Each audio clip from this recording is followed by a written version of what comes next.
What's up, everyone? Welcome to your weekly tech update, the show that explores the newest, coolest, and sometimes mind-boggling side of tech available on the interwebs. I am your tech advocate, Ray McNeil. Coming up on the program today, VW built a motorized office chair with more features than most cars. A one-of-a-kind ceremony celebrates the Avengers campus at Disneyland Paris, and man, did they put on one heck of a drone show. Happening in this week's What The? A man makes an absolute amazing catch while riding a roller coaster.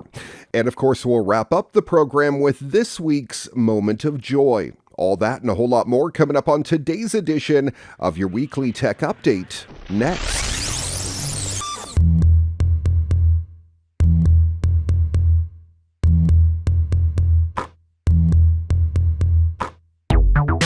You think you have a snazzy office chair? I have an amazing office chair. It looks like Batman's chair, but this thing, well, blows everything that I've seen out of the water thus far. It seriously looks like the captain's chair from Star Trek. We don't know what the VW folks in Norway were thinking, but we suspect a few engineers are getting a bit stir-crazy as winter closes in. How else can you explain a motorized, heated office chair with headlights, a stereo, and a backup camera? And that's not even half of the features on this range-topping piece of office furniture. It's a product of Volkswagen Commercial Vehicles in Norway, and yes, it is real. Simply called the Chair, it has a top speed of 12 miles an hour thanks to a single electric motor driving the big wheels. Those are 4-inch aluminum wheels, by the way. They also control steering, and with a fully charged battery, this thing has a range of 7.4 miles. That should be enough to cover bathroom trips for at least a week, even for those constantly trying to avoid a particularly crabby boss. Once settled into the seat and strapped in, of course there's a seatbelt, the pilot of this luxury chair literally has a bevy of equipment within reach. LED headlights and strip lights shine through dark hallways. A horn alerts inattentive coworkers gossiping at the water cooler.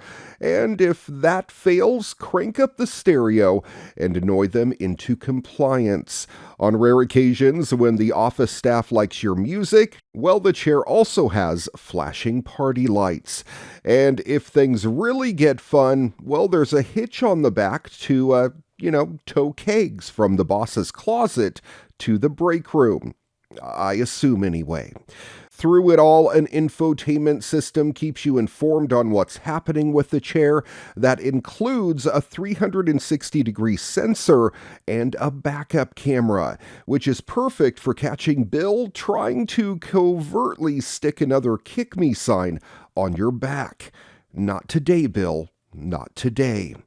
No, you can't go to your local Volkswagen dealer or cool furniture store and buy one, at least not yet.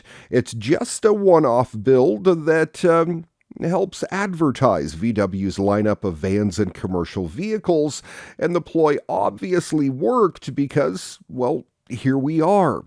It's certainly not as capable as a Caddy or ID Buzz, but the chair would be our only choice for entering the next round of Office Olympics. We've talked about the orbital launch pad Spin Launch before that tries to take some sort of payload, spin it in this huge centrifuge, and then shoot it up into orbit. Well, we have an alternative rocket launch firm now called Green Launch. They're developing a system to send small launch vehicles into space too. This one, however, is going to use a massive gas cannon. It's a 54-foot launch tube. The company was able to fire a payload into the stratosphere at a velocity exceeding Mach 3 recently. If scaled, the company's explosive method could massively reduce the cost and carbon footprint of small satellite launches. The concept of an artillery gun used as a low-cost method for orbital payload launches dates way back to the U.S. Army's high-altitude research project back in the 1960s, around the time of NASA's highly successful and highly expensive Apollo missions.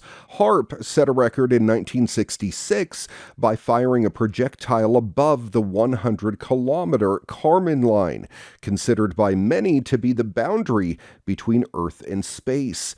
During the 90s, Green Launch COO and Chief Science Officer John W. Hunter worked on an offshoot of the HARP program called SHARP, the S representative of the program's ambition to reach super high altitudes. During his time at the SHARP program, Hunter led the development of the world's largest hydrogen impulse launcher. Described on the U.S. Army's website as a, quote, space gun featuring a long, thin barrel filled with hydrogen mixed with helium and oxygen.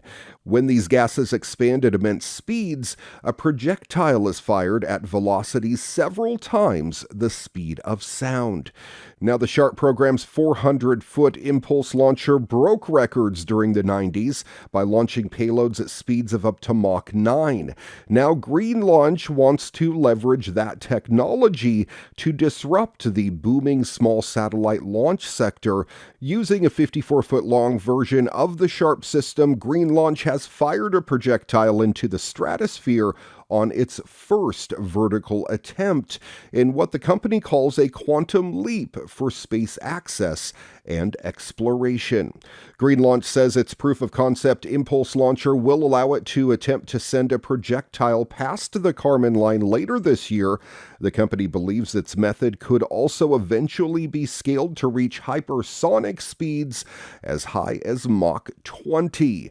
And it will be able to achieve all of this with a minimal carbon footprint when compared to traditional rockets.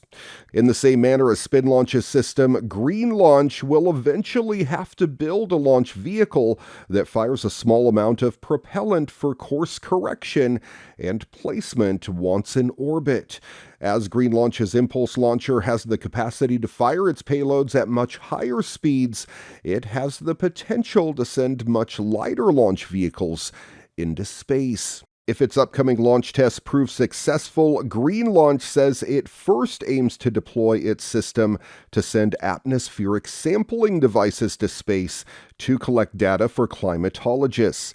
The company also believes it can be used to test hypersonic vehicles as well as deliver satellites to orbit, all at a fraction of the environmental cost of traditional space rockets.